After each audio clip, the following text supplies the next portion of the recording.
Hello, welcome to the American Indian Podcast. This is for the Native Heritage Month. We're releasing podcasts to bring recognition to various issues that are plaguing American Indians on and off the reservation.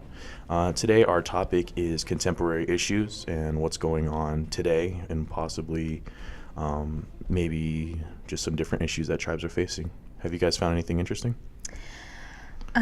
Just really quick forewarning for everybody. I'm going to go ahead and probably pop out of here in like 10 minutes. And if you guys will allow me, I kind of wanted to read like a little excerpt of something that I found that kind of gives a little bit more clarification about what we actually did and Tawny did today in hosting the Tunnel of Oppression and bringing people through the back area part of we had for Native American, the lost and murdered Indigenous women. Yes, most definitely. So I'm just going to go ahead and start reading it. And I kind of think it's very kind of informational and kind of like covers everything of why we don't because I didn't understand that, like, how is it that like we're, women specifically from Indigenous tribes are, how is this? Like, I didn't understand how it's kind of like a phenomena. Mm-hmm. So I'm going to go ahead and read it right now. So this is it's actually from the American Indian Congress, and it's under a link called Violence Against Women. So I'll go ahead and start now. For 35 years, the law failed to protect women like Taryn Minthorn. Like many Indian women, Minthorn dated a non-Indian man. Eventually, the relationship ended with her former boyfriend became dangerous. He spent months verbally abusing her before things became physically violent in September 2016. Her former boyfriend assaulted her in front of her children. When tribal police arrived, they promptly arrested him. Her case was referred to the federal government for prosecution. However, they declined to prosecute her abuser. As Miss Minthorn describes it, I felt like I was seriously let down. I felt like he could do all of the crime in the world, and I was just a slap on the hand. I just wanted to give up. Until recently, Minthorn's case would have ended there, with her abuser walking free because only federal courts had jurisdiction to prosecute her non-Indian abuser.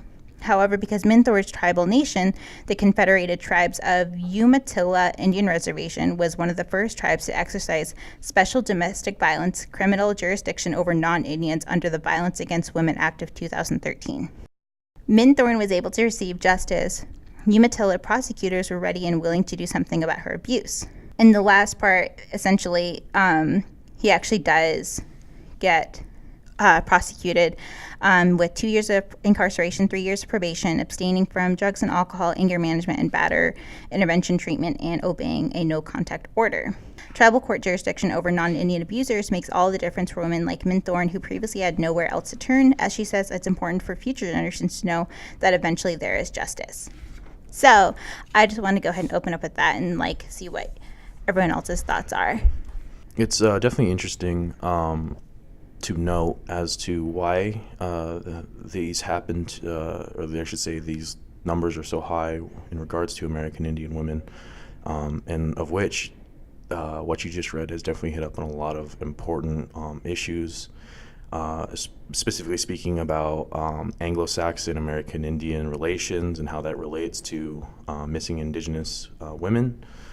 And then also but however, it sounded like it also did miss a couple things. Recently, there was some research that was done on reservation lands in regards to mining camps coming onto the reservation, and then also how it correlates to missing Indigenous women and children rates skyrocketing. So basically, they to sum it up, they found a correlation between Exxon and all these other oil companies coming onto reservation land to utilize our oil reserves. In the process, they're bringing people on the reservation that have no business being on the reservation. They're convicts. They're drug users, and this is not even like me just bolstering about this. This is actual factual information, because Exxon and other oil conglomerates do not commit necessary background checks of their workers, especially within the mining camp, because they're just looking for hands. So they don't really care if they got some dude from Harvard or if they got some podunk dude who just came out the As long as out they prison. can do the jump. Exactly. And so what ends up happening is a lot of people, again, that don't belong on the reservation come onto the reservation. They end up abusing women, children, and it kind of relates to a movie that I'm pretty sure you guys have seen, and I'm not sure if anyone else watching this has seen, but it's a movie called Wind River. And it directly correlates, again, with the whole missing indigenous women and children idea, except it more focuses on women and how it relates. But within that movie, the whole premise of it is based around that idea of these mining camps, Anglo-Saxon American Indian relations, and then how it also ties into these high numbers of missing and murdered indigenous women and children. Other than that, I think another main thing would probably be the litigation that protects the criminals, because what ends up happening is that most times, maybe not even noticing, or purposefully, I should say, that if something happens, I think believe it was 2 in 5 American Indian women will face domestic violence at some point in their life. And with that high number, and there being at least under 1 million American Indians in the United States alone, that is a lot of women being physically abused. And on top of that, it's 1 in 3 American Indian women will be raped as well in their lifetimes. And these numbers are very staggering. And a lot of it, again, is tied to, I feel like, again, the litigation. There really isn't any sort of contingency plans from Congress, from tribes. I know tribes are really trying to stick their feet in the ground and try to get this moving, but I know that it's very hard, especially with the complexity of litigation and the whole bureaucratic process. So I think that also plays in part of it, because, again, they come in, they beat, rape, steal women, and then they just dip. And as long as they're off the reservation, they're free to go, And then on top of that, the court systems, the American court systems fail us. They don't bring these people to justice. A lot of times they let it slide, or they don't think it's a big issue in comparison to the bigger picture, but they don't realize the even bigger picture of how it affects our communities and our families, because when you assault one member of our community, you assault all of us.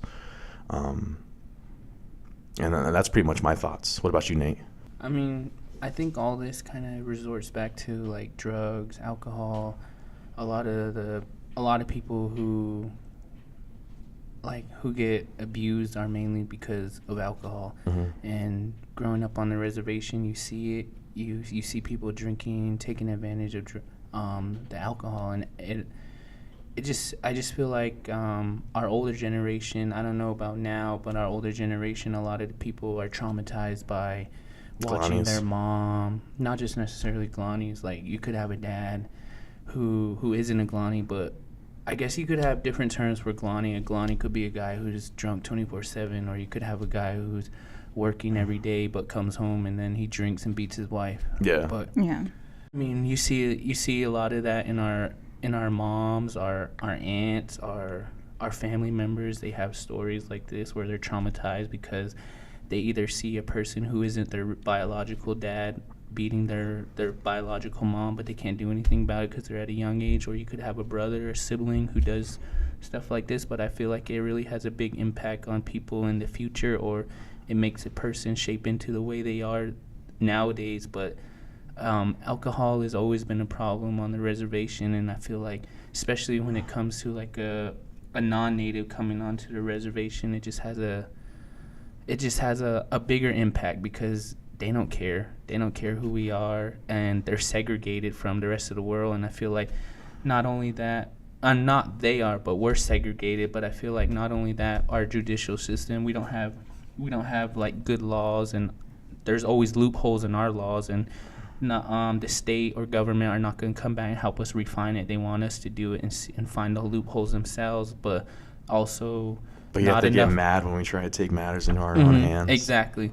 But then again, too, it goes back to like where we spend our money. We could spend our money into more police officers, because a lot of people complain like it takes an hour, 2 hours to get a cop to come to your house, and that could be like a decision. That could be like a life or death situation where someone could be brutally hurt and they need a police officer to come out that way. But we don't have enough people. We don't have enough money to pay the people. Yeah. I mean, I don't know. This topic's real, like, it's strong, and it's a sensitive topic to talk about. Well, yeah, there's so many different outliers that affect this subject. It's not just one answer. Like, it's just white people coming onto the reservation. It's not just that.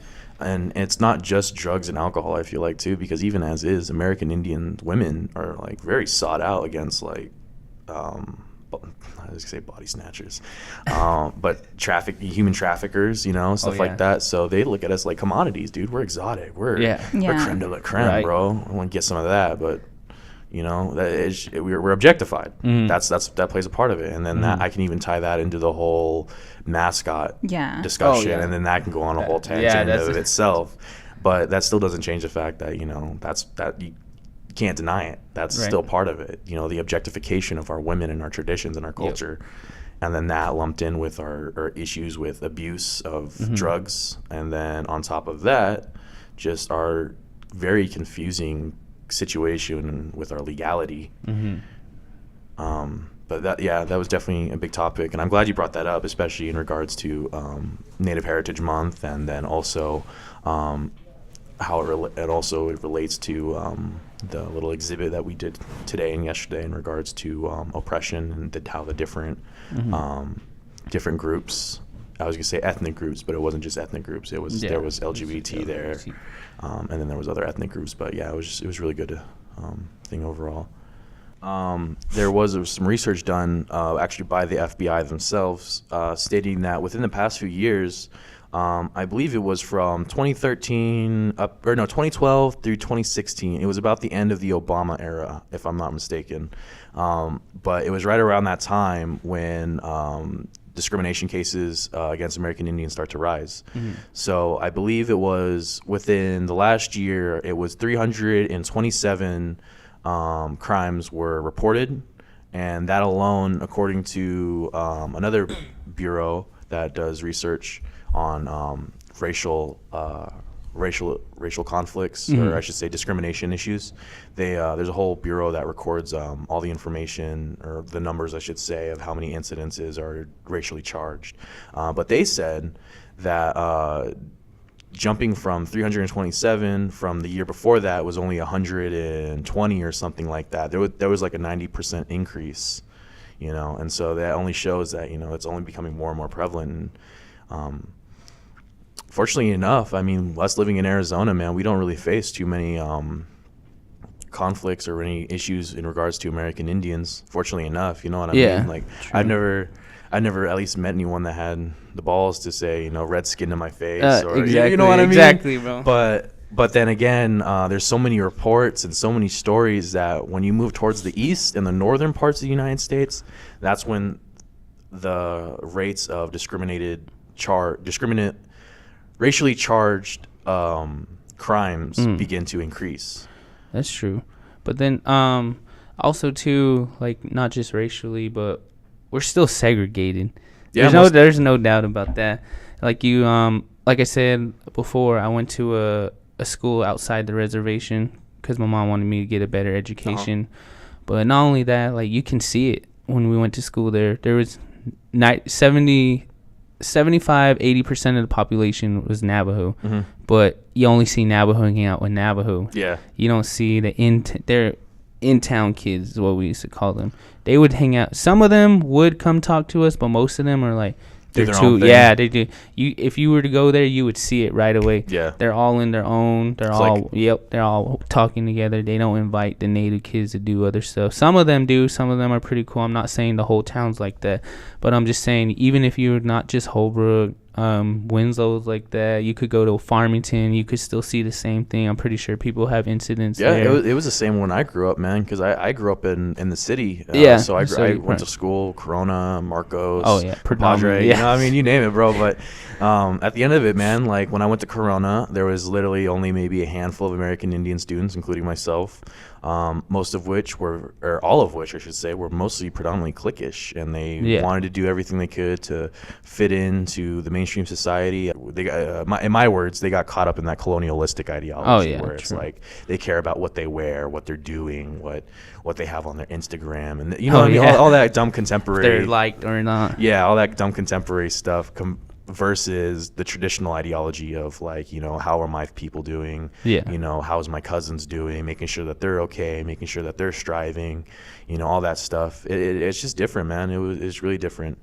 So that's why it's really interesting to say that even that off the reservation at these schools, that there's still cliquish, man. It's still like that. It's still That's crazy. segregated. Yeah, it is crazy, especially how far we come. It's still like that. Yeah. I just don't know what it is and why we do that to ourselves, because it's just like, yeah, we're basically facing discrimination on both ends. We're facing discrimination from other minorities. We're facing discrimination definitely, from, not just white. Yeah, definitely. We're facing discrimination from our own people. We're facing discrimination from our country. It's just crazy, dude. It's just a really crazy time to be an American Indian right now. It's definitely a wild time, but I think it's very important for us, at least since we're going through this time, to realize this stuff and just try to acclimate to it. And hopefully the next generation we bring in will be a lot better than this, at least, hopefully speaking. But yeah, anyway, so that's what I thought was pretty interesting was, I guess that racial crimes are starting to go up against American Indians within the past few years. It's mainly like the eastern states. It's just in general. It's just in general? Yeah, it's in Altogether? general. But the reason why I brought that up was because, again, me and you, since we're over here in the Western, racism isn't that big of an issue. We see it. You know what I mean? It's prevalent, but it's like it's not like I'm being assaulted every day. Nobody's following me in the store. Yeah, exactly. But yet, again, but when you go towards the eastern side, like the more East Coast, or if you go towards Canada, then it becomes a lot different. Yeah, then that's when it gets twisted, because then you start being discriminated against. If I'm not mistaken, there's even some businesses that'll even say like no native dogs allowed. Another thing I saw in the news that relates to the Navajo people was that our sacred sites just got desecrated by our Arizona State Park Director. Oh, you were telling me that. Yeah, and at first, this has been news that's been kind of brewing up in the past 2 weeks.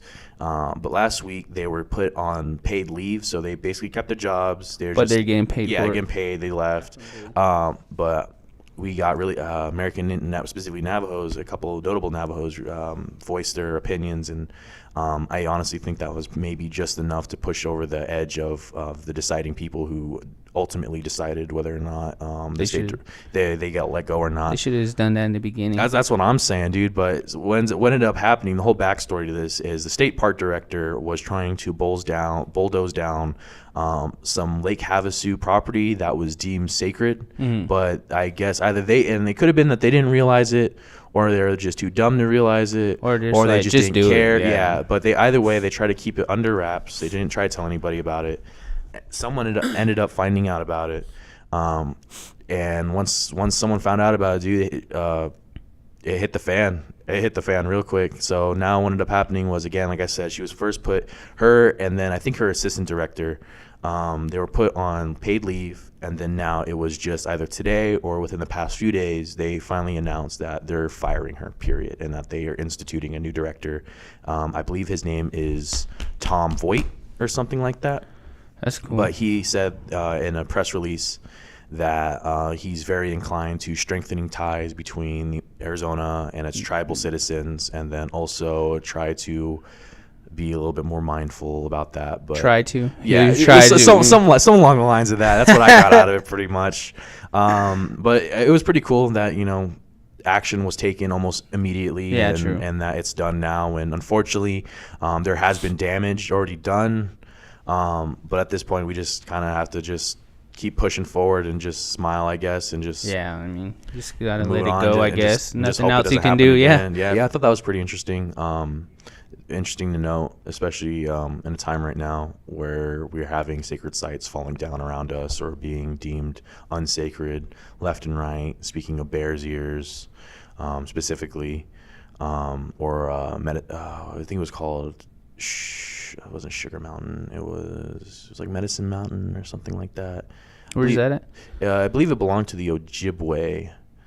It was a northern tribe of some sort. But what ended up happening, and I talked about this during the last podcast, but his name was William Coffey, I think it was, and he was the president, and he was able to prevent his sacred site from being bulldozed because he was knowledgeable in his traditions, and he was able to make a really good defense of why this can't happen. He was aware of the importance of this site. He was aware of how it was used, when it's used, all that information. And because he had this knowledge, he was able to secure the state of that sacred site. So it's not in harm's way. It's protected, and hopefully within the next few years it'll stay protected. Oh yeah, true.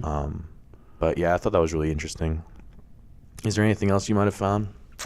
I mean, nothing much really. I just feel like still to this day, I feel like I don't want to necessarily say white people, but I mean, they take advantage of us still. Like there's one like in northeastern basketball here in Arizona. They have all our state championship games in it's not Jobbing.com, Gila River Arena now. Yeah. And then they have the bigger schools out here. They have their state championship at ASU, GCU, because they know they can't pack that arena like we do. Mm-hmm. But it's like they take advantage of us Native Americans because they know We'll fill it. And not only that, they're going to get money. Mm-hmm. Of course, they're going to get money off of all of us. And I think that the Navajo Nation, the northern, not even just the Navajo Nation, like northern Arizona, like it could be San Carlos or White River, Apache, up that way, Sholo area. We could do a thing where we could take a stand against AIA and just say, like, we'll do our own league and make our own money, because none of that money comes back to us. It's like, you know how much money we fundraise just to freaking go to, or just to bring our teams down here. And what's kind of like dumb too, last year they did a thing, I'm not saying it's a bad thing, but they had a Native American recognition game at ASU, but they did it a week after the AIA, after they brought down all our fans to Gila River Arena. It was like, that wasn't enough. I mean, yeah, they're saying we want to appreciate Native American basketball, but it was all money. Just the way it went, they brought us to ASU just to feel it was all, yes, they just tried to cover it up by saying, like, this is for the benefit of the Native American. And so it's just a super bizarre time right now, and I think that is definitely a contemporary issue that is, again, relevant, that needs to be talked about, it needs to be aware of. I think one of the issues too is that we take our language for granted. We don't really want to learn it nowadays. I mean, it's just like, for you want to learn it, then there's people that just don't care. They heard all around, but they grow up on the res and they just don't want to learn it. I mean, it's sad to hear that our parents can really speak the language to us, but we can't. And one of the points that, like, my grandma made too one time was that all other countries like Russia, China, Japan, they teach math, everything in their own language. It's like, why can't we do that? I mean, we spend too much time trying to learn and adapt the new way. We should be trying to learn our own language. But then again, my grandma, like, also, she's kind of traumatized, like, because she went to the boarding school. She went to Sherman. She told me all about it, that they made her have soap in her mouth for speaking language. Navajo. And she said it was rough. She's still traumatized, and that's why she never really pressured us to speak Navajo. Yeah, and then that's why she kind of gets worked up to this day when they start saying, like, when non-natives start saying, you guys need to learn your language, but they already implemented in the back of her mind that she shouldn't be speaking her language outside the reservation because she had soap in her mouth. Yeah, that's really traumatic, a traumatic event for her. But I mean, now we don't have any of that going on right now, so we have no excuse too.